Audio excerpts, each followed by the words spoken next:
Hi, I'm David McDermott, lead animator on Titanic VR, and I'm going to talk you through a little bit of how we do our story planning and animation. This is an example of a scene, and you can see our different planning stages. So from the top left we have our animatic, it's a traditional 2D storyboard, and then on the right, acting out the scene, and then at the bottom, our final keyframed animation. For this particular scene, it was quite straightforward, so a traditional 2D storyboard was adequate to record the information we needed for planning. There was only one point of interest, so you can be quite sure that the VR viewer is going to be looking in the direction of the lookouts.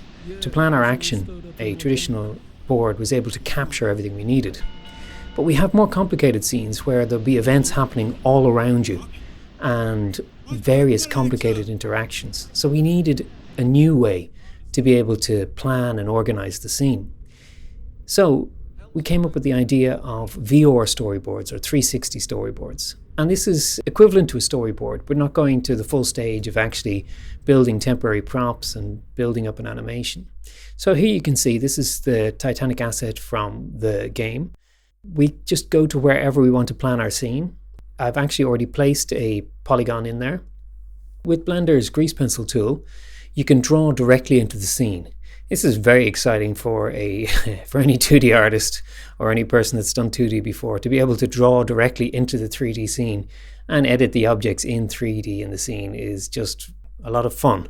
But it's very useful. It's exactly the kind of tool set we need to help us plan the 360 view. So what I'm doing here is just doing quick sketches of the different characters that appear in the scene.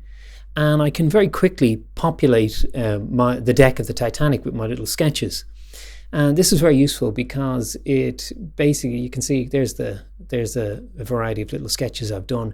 Straight away, you are getting a proper relationship in terms of positioning, perspective, and everything else for the scene. And it's giving us a very, very accurate preview of how our final scene is going to look when we put it all together.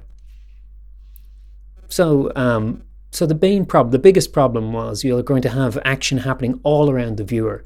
So if we have a look through the camera here in the scene, you can see straight away this has solved our 2D storyboard problem because we can look all the way around. We're free to look anywhere in the scene from a particular position that we'll be staging the player at.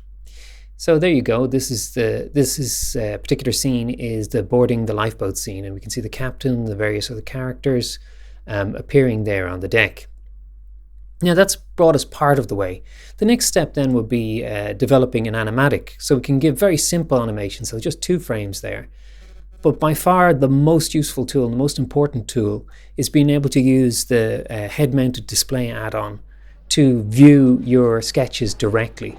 So this is really, really useful for us because by being able to view directly inside the package, we save a lot of time in terms of developing having to export to another engine to see how it's going to look.